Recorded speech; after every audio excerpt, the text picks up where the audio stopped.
નમસ્કાર, હું છું પૂજાની સાથે અને ગુજરાતની વાતમાં આપણું સ્વાગત છે. શરૂઆત મુખ્ય વિશેષ સમાચારો પર. નલ સે જલ યોજનામાં ભ્રષ્ટાચાર, સંડોવાયેલા અધિકારીઓ સામે પગલાં ભરવામાં આવશે. જાણો શું છે સમગ્ર માહિતી. ત્યારે વાત કરીશું આખા દેશમાં વર્ષ 2023માં ગુજરાતીઓ સૌથી વધુ સાયબર ફ્રોડનો શિકાર બન્યા છે. લોકસભામાં પૂછાયેલા સવાલના જવાબમાં આ માહિતી સામે આવી છે. ત્યારે ચર્ચા કરીશું આવી રીતે ભણશે ગુજરાત. સુવિધાના અભાવે ગુજરાતમાં નાના ભૂલકાઓ દુકાનમાં કરે છે અભ્યાસ. જાણો શું છે સમગ્ર ઘટના.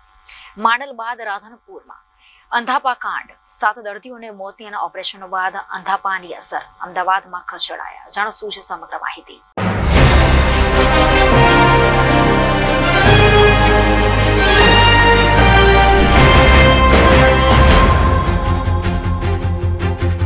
તો ચર્ચા ગુજરાતની વાતમાં સમાચાર વિગતવાર. પોલીસ તેમજ આરટીઓ વિભાગના આંતરિક સર્વેમાં પણ મોટા ભાગના માર્ગ અકસ્માતોના બનાવો હેલ્મેટ ન પહેરવા હોવાના કારણે મૃત્યુદર વધવાના ચોંકાવનારા આંકડા સામે આવે છે.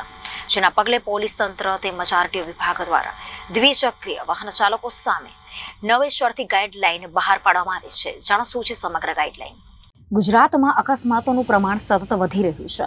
શહેરોની સાથે સાથે જિલ્લાઓમાં પણ હવે અકસ્માતોની સંખ્યામાં વધારો થઈ રહ્યો છે. આવી સ્થિતિમાં ખાસ કરીને દ્વિચક્રી વાહન એટલે કે 2 વ્હીલરના ચાલકો અને તેમની પાછળ બેસનાર વ્યક્તિના જીવનું જોખમ વધી રહ્યું છે. છાસવારે થતા રોડ અકસ્માતોમાં સૌથી વધારે ડેથનો આંકડો 2 વ્હીલર ચાલકોનો જ સામે આવતો હોય છે. આમ 2 વ્હીલર ચાલકોના માથે રસ્તા ઉપર વાહન ચલાવતી વખતે મોતનું મોટું જોખમ તોડાઈ રહ્યું છે.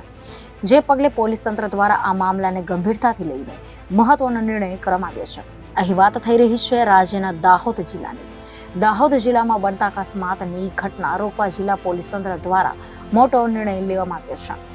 આવો નિર્ણય ગુજરાતના આ એકમાત્ર જિલ્લામાં જ લેવામાં આવ્યો છે.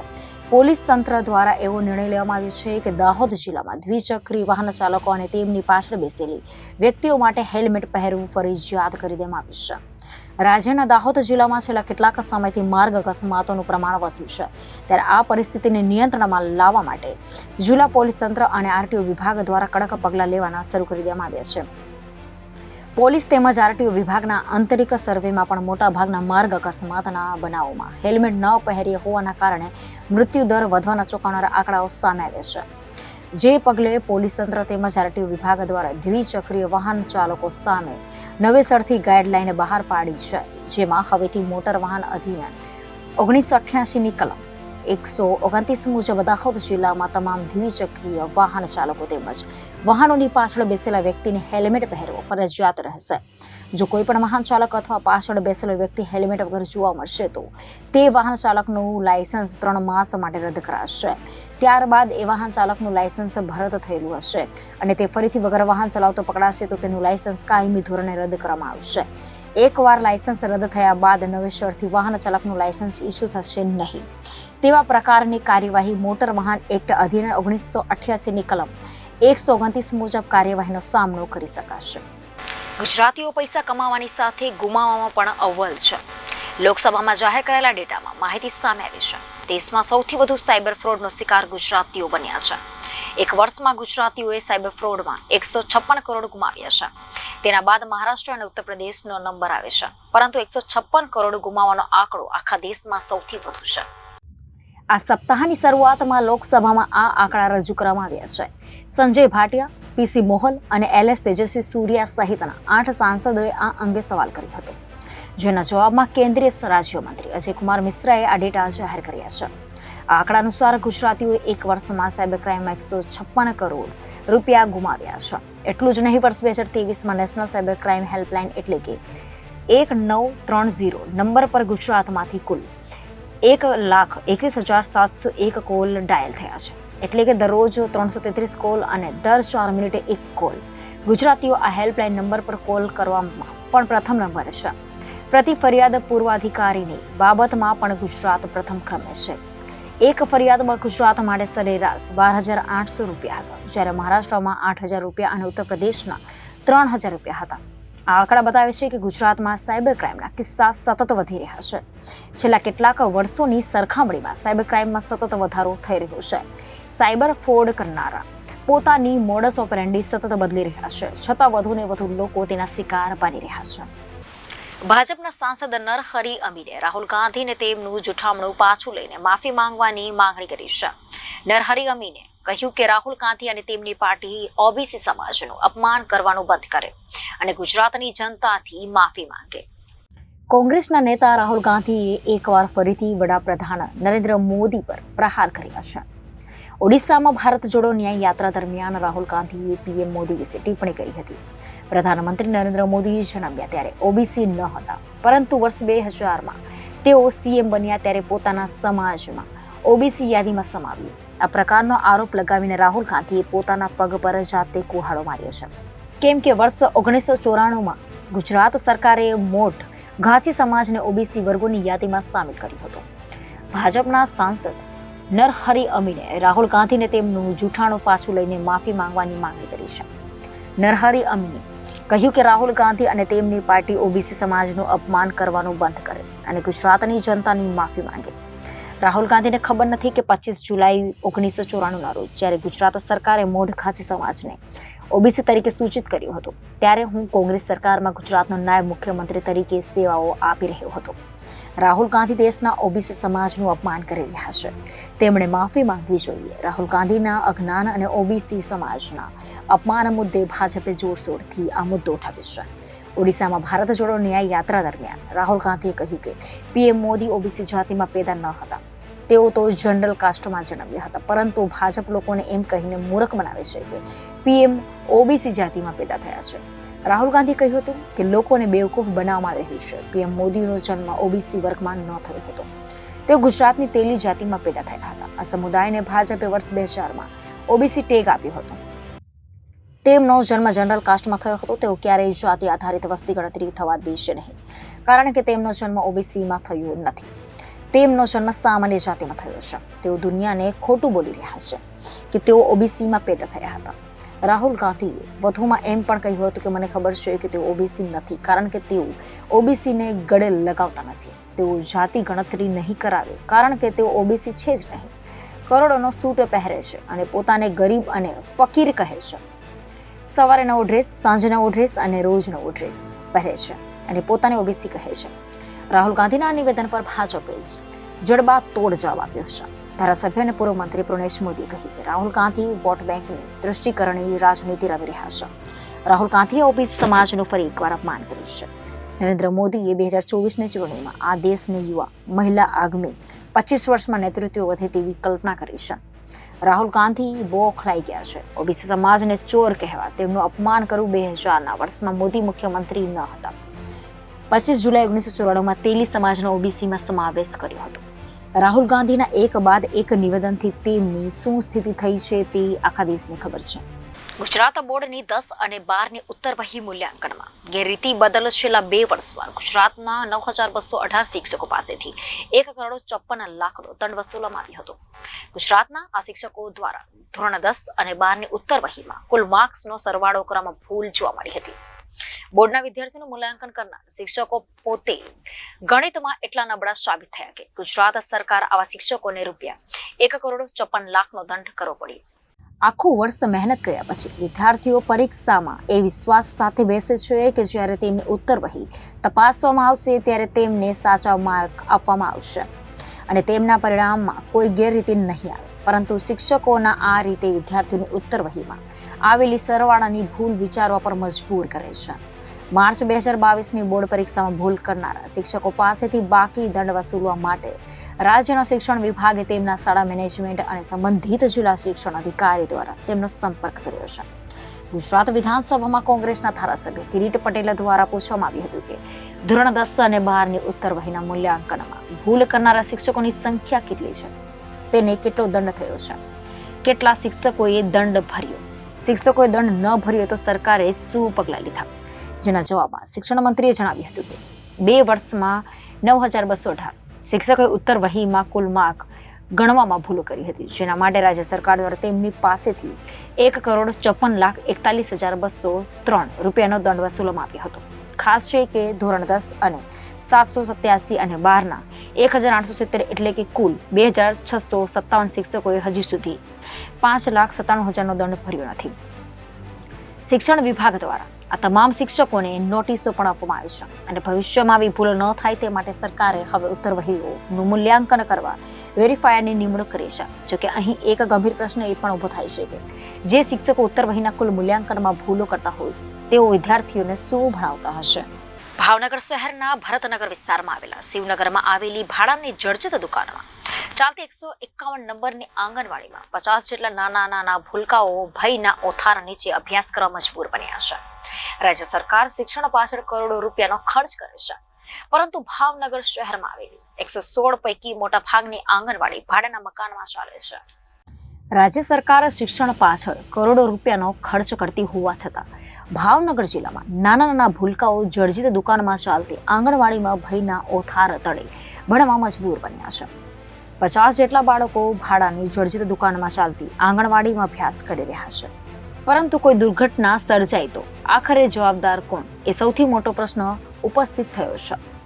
ભાવનગર શહેરના ભરતનગર વિસ્તારમાં આવેલા શિવનગરમાં આવેલી ભાડાની જર્જરિત દુકાનમાં ચાલતી 151 નંબરની આંગણવાડીમાં 50 જેટલા નાના ભૂલકાઓ ભયના ઓથાર નીચે અભ્યાસ કરવા મજબૂર બન્યા છે. રાજ્ય સરકાર શિક્ષણ પાછળ કરોડો રૂપિયાનો ખર્ચ કરે છે, પરંતુ ભાવનગર શહેરમાં આવેલી 116 પૈકી મોટા ભાગની આંગણવાડી ભાડાના મકાનમાં ચાલે છે, જે પૈકીના મોટા ભાગના મકાનો જર્જરિત છે. સરકાર આંગણવાડી કેન્દ્ર ચલાવવા મહિને 6000 રૂપિયા ભાડું ચૂકે છે, પરંતુ આજના સમયમાં આટલા ઓછા ભાડામાં મકાન મળવું મુશ્કેલ હોય. શહેરના ભરતનગરના શિવનગરમાં આવેલી 151 નંબરની આંગણવાડી ભાડાની જર્જરિત દુકાનમાં ચાલી રહી છે. દુકાન પણ ખૂબ જ જર્જરિત હોય, કોઈ દુર્ઘટના સર્જાય તો જવાબદાર કોણ એવો પ્રશ્ન બાળકોના વાલીઓના મનમાં ઉઠી રહ્યો છે. જર્જરિત આંગણવાડી અંગે અધિકારીઓ નેતાઓને અનેકવાર રજૂઆત કરવામાં આવ્યું હતું, છતાં તેનો કોઈ જ ઉકેલ નહીં આવતા અંતે જાગૃત વાલી દ્વારા જર્જરિત આંગણવાડીનો વિડીયો બનાવી તેને વાયરલ કરવામાં આવતા ચકચાર મચી છે અને કમિશનર દ્વારા આ જર્જરિત આંગણવાડી યોગ્ય જગ્યા પર શિફ્ટ કરવા સૂચનાઓ પણ આપી દેવામાં આવી છે. ભાવનગર શહેરમાં આવેલી 116 આંગણવાડીઓ પૈકી મોટા ભાગની આંગણવાડીને મનપા દ્વારા બનાવવામાં આવેલા પોતાના બિલ્ડિંગમાં શિફ્ટ કરી દેવામાં આવી છે. તેમ છતાંય હજુ પણ 66 જેટલી આંગણવાડી ભાડાના મકાનોમાં ચાલી રહી છે. ત્યારે આવી ભાડાના મકાનમાં ચાલતી આંગણવાડીને સુરક્ષિત બિલ્ડિંગમાં શિફ્ટ કરવામાં આવે તેવી વાલીઓ દ્વારા માંગ કરવામાં આવી રહી છે, પરંતુ શિવનગરમાં ભાડાની દુકાનમાં ચાલતી આંગણવાડીમાં હાલ તો 50 જેટલા બાળકો જે નવું મકાન મળવાની આશાએ જર્જરિત ભાડાની દુકાનમાં અભ્યાસ કરવા મજબૂર બન્યા છે. ભાવનગર રાજ્યને બે શિક્ષણ મંત્રીઓ આપ્યા હોવા છતાં ભાવનગર શહેરમાં શિક્ષણ જર્જરિત શાળાઓ અને આંગણવાડીઓ માટે અનેકો સવાલ ઉઠી રહ્યા છે. કોંગ્રેસ દ્વારા પણ અનેક વખત રજૂઆતો કરવામાં આવી હતી, પરંતુ જેના તરફ દુર્લક્ષ્ય સેવામાં આવતું હોય તેવું લાગી રહ્યું છે. કમિશનરે જણાવ્યું હતું કે હાલ જે આંગણવાડીઓ છે જે ભાડાના મકાનોમાં ચાલી રહી છે તેના માટે નવા બિલ્ડિંગ બનાવવામાં આવી રહ્યા છે. જ્યાં ભાડાનો પ્રશ્ન છે ત્યાં મનપા દ્વારા વધારાનું ભાડું ચૂકી યોગ્ય સુરક્ષિત જગ્યાઓ પર આંગણવાડી શિફ્ટ કરવામાં આવશે. અત્રે શિવનગર વિસ્તારમાં આવેલી શિવનગર 151 આંગણવાડીમાં ત્યારે નાના ભૂલકાઓને આપ જોઈ રહ્યા છો. અહીંયા કેટલા લગભગ 50 જેટલા ભૂલકાઓ અહીંયા આગળ છે, પણ એ આંગણવાડી નથી, દુકાન છે. દુકાનને લીધે બાળકોનું ભવિષ્ય જેને કહેવાય, ગમે ત્યારે શિયાળો, ઉનાળો, ચોમાસુમાં બાળકો અહીંયા ઠંડી હોય, વરસાદનું વાતાવરણ હોય કે ગરમી હોય, એ પતરા નીચે આ એક પતરાવાળી દુકાનમાં અહીંયા જેને કહેવાય ને રમે છે અને ભણે છે. પણ આ લોકોની આંગણવાડીના સંચાલકે ધારાસભ્ય સુધી પણ આ વાત પહોંચાડી છે, અહીંના વિસ્તારના નગરસેવકોને પણ કીધું છે. ત્યારે એમને પણ કહેવામાં આવ્યું કે ભાઈ તમે મકાન ગોતો, જવાબદારી તમારી છે. સંચાલક તરીકે આંગણવાડી વિસ્તાર એ સંભાળે છે તો એનો મતલબ એવો થાય કે બધું એને જ તે કરવાનું હોય. આ સંસ્થાની જવાબદારી ખાલી બાળકોને ભણાવવાની જ છે. પણ અહીંયા હું તો એવું કહું કે શિવનગર વિસ્તાર ત્રંબકેશ્વર મહાદેવનું મંદિર છે અને ત્યાં આગળ બાજુમાં મેદાન પણ વિસ્તારમાં છે. ત્યારે આ બાળકો શાંતિથી ભણી શકે એ માટે નાનો અમથો એક આંગણવાડી અહીંયા આગળ જો બને, વિસ્તારની પણ એક આ રહેવાસીઓની પણ એવી માંગ છે કે અહીંયા અમારે એક બાળકો માટે આંગણવાડી બને. તો મારી તો એક રજૂઆત છે કે આંગણવાડી આ સરસ મજાની અહીંયા ત્રંબકેશ્વર મહાદેવનું પટાંગણ છે, ત્યાં આ લોકો વિસ્તારની પણ માંગ છે અને મારી પણ માંગ છે કે આ બાળકો શાંતિથી એક સંકુલ બને અને એમાં બાળકો ભણે એવી મારી માંગ છે. નહીં કે દુકાનમાં. અત્યારે દુકાનમાં આ બાળકો અધરતાલ જ જીવી રહ્યા છે. પતરા પણ છે, ગરમીનો સમય છે, ઠંડીનો સમય છે અને બાજુમાં એક ટાંકી આવેલી છે. ચોમાસું હોય ત્યારે આખી ટાંકી ભરચક ભરાઈ જાય છે અને એમાં નાના ભૂલકાઓ એકાદા પડી ગયા અને અકસ્માતે જીવના જોખમે ત્યાં આગળ અંદર ડૂબી ગયા. એની જવાબદારી કોની છે? માટે અહીંયા એ ટાંકીનું પણ એક ઢાંકણું બનાવે અથવા એ ટાંકીનું એક નિવારણ લાવે અને બીજા નંબરમાં અહીંયા બાજુમાં આંગણવાડી બનાવે એવી મારી લોકમાંગ છે. સાહેબ, શહેરના ભરતનગર વિસ્તારમાં શિવનગરમાં જે 151 નંબરની આંગણવાડી છે, ભાડાના મકાનમાં પરંતુ એક દુકાનની અંદર એ ચાલી રહી છે, જર્જરિત છે, બાળકોને માથે ભય છે. શું કાર્યવાહી છે? જી, આપને જે મેં હમણાં વિડીયો જોયા એ પ્રમાણે ભરતનગર વિસ્તારમાં આપણે આંગણવાડી ચલાવીએ છીએ. સરકારશ્રી દ્વારા જો આંગણવાડીનું મકાન ના હોય પોતાનું તો ભાડાની રકમ પણ આપવામાં આવે છે અને શહેરી વિસ્તાર માટે ₹6,000 પ્રતિ આંગણવાડી પ્રતિ માસનું ભાડું સરકાર આપણને આપે છે. એટલે આ બાબત જે છે એ યોગ્ય જણાતી નથી અને મારી હમણાં જે વાત થઈ છે પ્રોજેક્ટ ઓફિસર જે આપણા છે પીઓ ICDS અને એમને મેં સૂચના આપી છે કે તાત્કાલિક આ બાળકોને ત્યાંથી ખસેડીને અન્ય કોઈ જગ્યાએ શિફ્ટ કરવામાં આવે. એમને એવું કહેવું હતું કે આ ભાડામાં અન્ય કોઈ જગ્યાએ સારું મકાન ભાડે મળતું નથી, તો અમે સૂચના આપી છે કે બાકી જે ભાડું હશે મહાનગરપાલિકા પોતાના સ્વપન રોડમાંથી પણ એમાં ઉધારશે, પરંતુ આ જે છે આંગણવાડી ત્યાંથી તાત્કાલિક ખસેડી લેવામાં આવે. એ ઉપરાંત આપણે જણાવી દઉં કે આંગણવાડી માટે નવું મકાન માટે અમે જગ્યા આઈડેન્ટિફાઈ કરીને નવી આંગણવાડી બનાવવાની જે કાર્યવાહી છે તે પણ ચાલુ છે. અને એક ખાલી જનરલ જાણકારી માટે કે ભાવનગર મહાનગરપાલિકામાં કુલ 116 આંગણવાડી જે હતી એ ભાડાના મકાનો બેસતી હતી. આપણે અત્યારે 50 આંગણવાડીનું કામ ચાલુ છે અને એ તમામ આંગણવાડી હવે પછી મહાનગરપાલિકા પોતાના બિલ્ડિંગમાં શિફ્ટ કરવા જઈ રહી છે અને હાલના સંજોગોમાં ફક્ત 66 આંગણવાડી ભાડાના મકાનમાં છે અને એના માટે પણ જમીનો શોધીને ત્યાં પોતાનું બિલ્ડિંગ કરાવવાની કામગીરી ચાલુ છે અને હાલના બજેટમાં પણ 6,60,00,000 જેટલી રકમ બજેટ એલોકેશનમાં કરવામાં આવેલી છે. વડોદરામાં 5.5 કરોડના ખર્ચે બનાવેલો રોડ 15 દિવસમાં જ ખોદી નાખવામાં આવ્યો છે. નવા જ રોડને ખોદી નાખવામાં આવતા કોંગ્રેસે વિરોધ કર્યો છે. ખોદકામ માટે પરવાનગી પર ન લેવાઈ હતી, જેનો ખુલાસો કરવામાં આવ્યો છે. મહાનગરપાલિકાના રોડ શાખાના અધિકારીઓ અને કોન્ટ્રાક્ટરની મિલીભગતની પોલ ખુલી પડી હતી.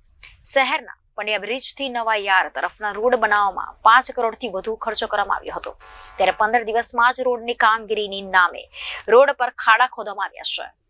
મહાનગરપાલિકા દ્વારા 15 દિવસ અગાઉ જ પંડ્યા બ્રિજથી નવા યાર તરફનું 5,50,00,000ના ખર્ચે રોડ બનાવવામાં આવ્યો હતો, પરંતુ શેઠની શિખામણ ઝાંપા સુધી તે કહેવતની જેમ રોડ બન્યા બાદ તંત્રની બીજી કામગીરી યાદ આવતી હોય છે. રોડ બન્યા બાદ જેટેકોના અધિકારીઓનો કામને લઈને જેટેકોના કોન્ટ્રાક્ટરો દ્વારા નવા બનેલા રોડ પર ઠેર ઠેર ખાડા ખોદી નાગરિકોના ટેક્સના નાણાંનો વેડફાટ મહાનગરપાલિકાના ભ્રષ્ટ અધિકારીઓ દ્વારા કરવામાં આવતા હોય તેવું લાગી રહ્યું છે, જેને લઈને વિસ્તારના કોંગ્રેસના કોર્પોરેટર દ્વારા ખાડામાં ઉતરીને મહાનગરપાલિકાના ભ્રષ્ટાચારનો વિરોધ કરવામાં આવ્યો હતો. મહાનગરપાલિકાના રોડ શાખાના કાર્યપાલક ઇજનેર પ્રશાંત જોશીને સમગ્ર મામલે સવાલ કરતા રોડ પર થતા કામથી અજાણ હોવાનો દાવો કર્યો હતો. પંડ્યા બ્રિજથી નવા યાર્ડ તરફનો 5,50,00,000ના ખર્ચે થોડા સમય અગાઉ રોડ બનાવાયો હતો. પરવાનગી લીધા વિના કોન્ટ્રાક્ટર દ્વારા ખોદકામ કરાયું છે, તે તાત્કાલિક કામ બંધ કરવામાં આવ્યું છે. નિયમ મુજબ જેટેકોના કોન્ટ્રાક્ટરે નવા રોડને ખોદવાની પરવાનગી રોડ શાખા પાસેથી લીધી નથી. રોડ પર કામગીરી કરાવવા અનિવાર્ય સંજોગોમાં વિભાગની સક્ષમ મંજૂરી લેવી જરૂરી છે, જે પરવાનગી લીધી ન હતી, જેના કારણે MGVCLના કોન્ટ્રાક્ટરને નોટિસ ફટકારશે. રોડને થયેલા નુકસાનની ભરપાઈ કોન્ટ્રાક્ટરે કરવાની રહેશે. નુકસાન થયેલ રોડ કોન્ટ્રાક્ટરે સ્વ ખર્ચે બનાવી આપવો પડશે. મોટા ભ્રષ્ટાચાર બાદ તંત્ર સાધુ બની જાગતો હોય છે અને કામગીરી કરનાર કોન્ટ્રાક્ટર પર કાર્યવાહી કરતો હોય છે, પરંતુ અગાઉ રોડ બન્યા બાદ ખાડા ખોદવા મામલે રાજ્યના મુખ્યમંત્રી ભૂપેન્દ્ર પટેલે પણ નવા રોડને નહીં ખોદવાની ટકોર કરી છે, પરંતુ પાલિકાના અધિકારીઓ માટે શેઠની શિખામણ ઝાંપા સુધી જેવું ઘાટ સર્જ્યો છે. રાજ્યમાં ફરી એકવાર અંધાપા કાંડની ઘટના બનતા ખળભળાટ મચી જવા પામ્યો છે. પાટણના રાધનપુરમાં સર્વોદય હોસ્પિટલમાં મોતિયાના ઓપરેશન બાદ દર્દીઓને અંધાપો આવ્યો છે. જી હા, અંધાપાથી 7 જેટલા અસરગ્રસ્ત દર્દીઓને અમદાવાદ દાખલ કરવામાં આવ્યા છે. તમને જણાવી દઈએ કે સર્વોદય હોસ્પિટલમાં 13 દર્દીઓના ઓપરેશન બાદ 5 દર્દીની દ્રષ્ટિમાં ગંભીર ખામી સર્જાઈ હતી. તાજેતરમાં વિરમ ગામના માંડલ ખાતે આંખની સારવાર બાદ દર્દીઓ આંખ ગુમાવી દીધી હોવાનો બનાવ બહાર આવ્યા બાદ આવો જ બીજો અંધાપા કાંડ રાધનપુર માણેકલાલ નાથાલાલ વખારિયા સર્વોદય આંખની હોસ્પિટલમાં બહાર આવ્યા છે.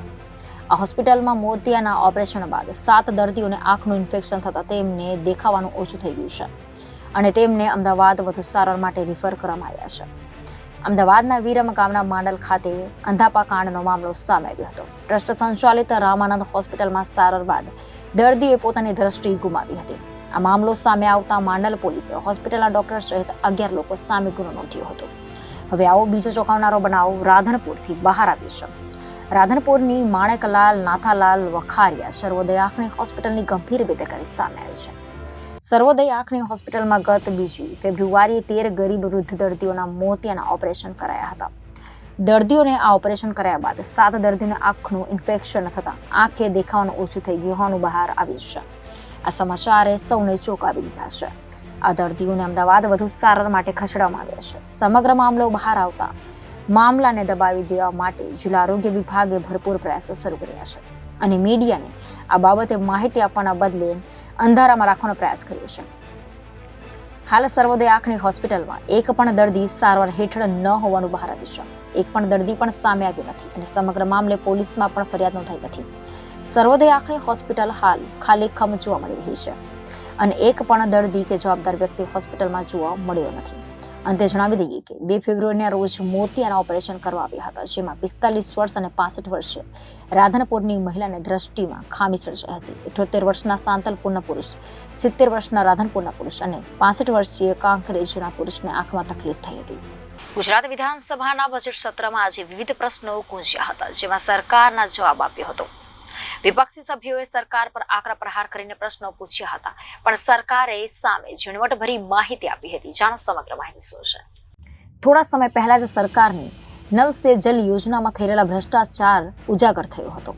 આ મામલે કોંગ્રેસ પક્ષના નેતા અમિત ચાવડાએ ગૃહમાં નિવેદન આપતા કહ્યું કે નલ સે જલ યોજનાએ નલ સે છલ યોજના હોય તેવું લાગી રહ્યું છે. નલ સે જલ યોજનાના કામોમાં અનેક ફરિયાદો આવી છે અને નલ સે જલ યોજનામાં અનેક જિલ્લામાં ભ્રષ્ટાચાર થયા છે. તેમણે આ મામલે સરકાર SITની રચના કરી તપાસ કરાવી તેવી માંગ કરી હતી કે આ મામલે જવાબ આપતા મંત્રી કુંવરજી બાવળિયાએ જણાવ્યું હતું કે જલ સે જલ યોજનામાં કામ થઈ રહ્યું છે અને ફરિયાદ જ્યાં આવી છે ત્યાં કાર્યવાહી થઈ છે, છતાં સંડોવાયેલા અધિકારીઓ સામે પગલાં ભરવામાં આવ્યા છે. બીજી તરફ ગૃહમાં ઉર્જા મંત્રી કનુભાઈ દેસાઈ દ્વારા દાવો કરવામાં આવ્યો હતો કે રાજ્યમાં રૂફટોપ યોજના અંતર્ગત ગુજરાતમાં બચત થઈ છે. વીજળીમાં 2000 કરોડની બચત થઈ હોવાનો દાવો ઉર્જા મંત્રીએ કર્યો હતો. તેમણે કહ્યું કે રાજ્યમાં કુલ 5 લાખ ઘરો પર રૂફટોપ યોજનાનો લાભ લીધો છે, જે દેશની સરખામણીમાં 82% ગુજરાતનો હિસ્સો છે. રૂફટોપ યોજના અંતર્ગત ઘર માલિકોને 200 કરોડથી વધારે આવક થઈ હોવાનો પણ મંત્રીએ દાવો કર્યો હતો. ઉપરાંત જૂની પેન્શન યોજનાનો મુદ્દો વિધાનસભાના ગૃહમાં ઉભો થયો છે. ગૃહમાં કોંગ્રેસના ધારાસભ્ય કિરીટ પટેલે આ મુદ્દો ઉભો કર્યો હતો. બજેટની માંગણી પર કિરીટ પટેલે સરકારને ભૂતકાળ યાદ અપાવ્યો હતો કે 5 મંત્રીઓની કમિટી દ્વારા જૂની પેન્શન યોજના આપવાની ખાતરી અપાઈ હતી.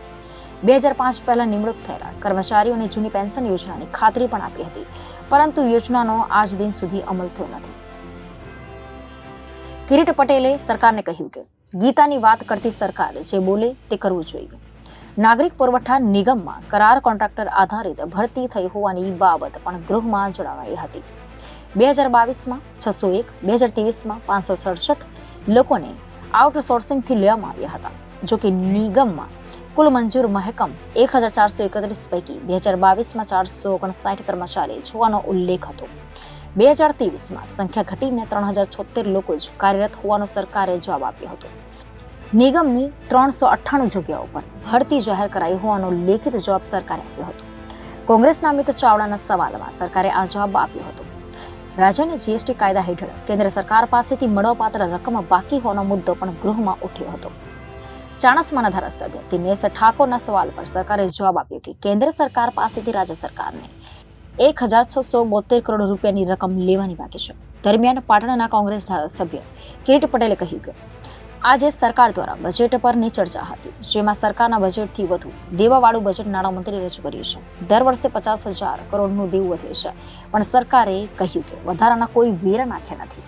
જો કે 2020 અને 21માં 70,300 કરોડ આવક હતી, જે 4 વર્ષમાં 1,49,000 કરોડથી વધુ થઈ અને ચાલુ વર્ષે 1,34,000 કરોડની અને આવતા વર્ષના અંદાજ મુજબ કરવેરાની આવક 1,49,000 કરોડ થવાની છે. તેમણે પ્રશ્ન કર્યો કે આ આવક ક્યાં કરવેરામાંથી આવવાની છે તથા નવી શિક્ષણ નીતિ મુજબ શિક્ષણ માટે રકમ ખર્ચ થતી નથી.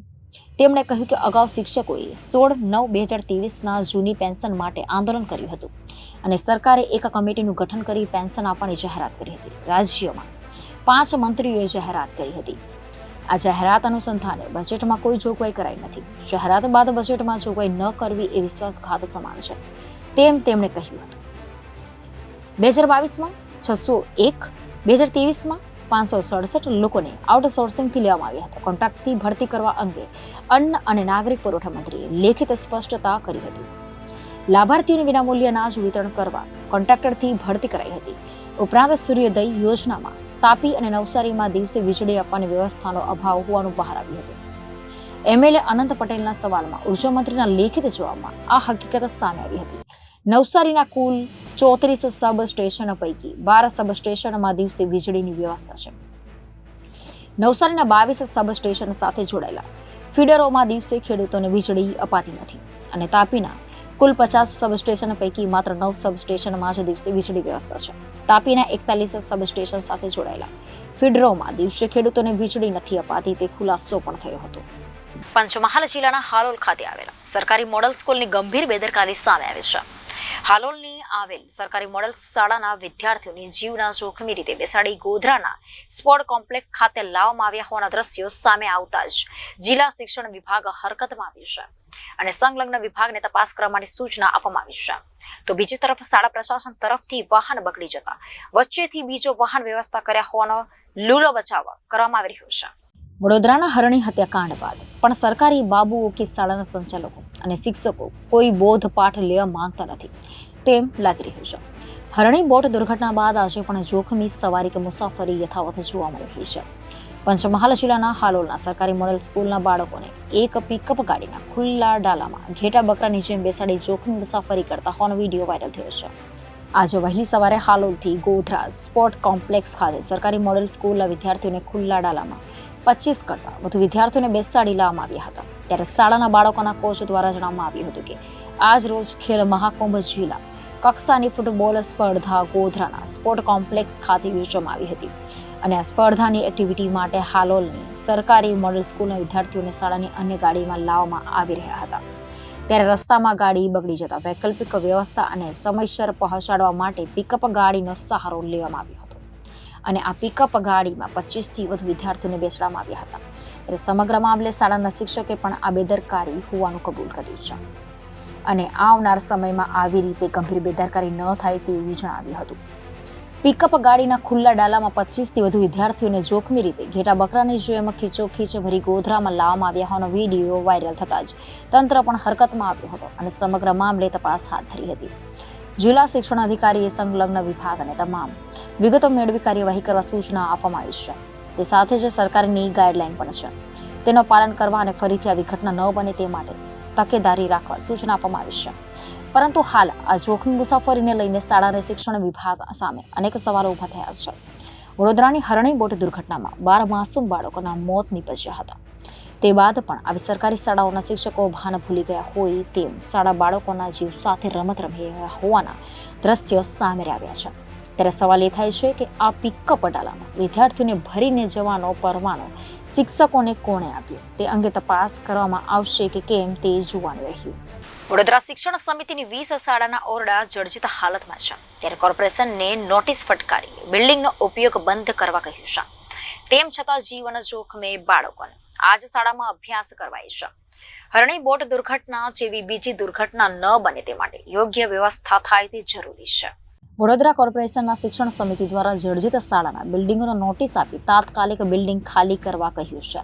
ત્યારે એક સપ્તાહનો સમય વીતવા છતાં બાળકો હજુ જર્જરિત શાળામાં અભ્યાસ કરી રહ્યા છે. બાળકોને ક્યાં બેસાડવા તે શિક્ષણ સમિતિ માટે મુશ્કેલ છે. તો જર્જરિત શાળામાં બાળકો જીવનના જોખમે અભ્યાસ કરી રહ્યા છે. વડોદરા શિક્ષણ સમિતિની 20 જેટલી શાળાઓના ઓરડા જર્જરિત હાલતમાં છે. છતમાંથી પોપડા પડી રહ્યા છે. દિવાલો પર મસમોટી તિરાડો પડી ગઈ છે.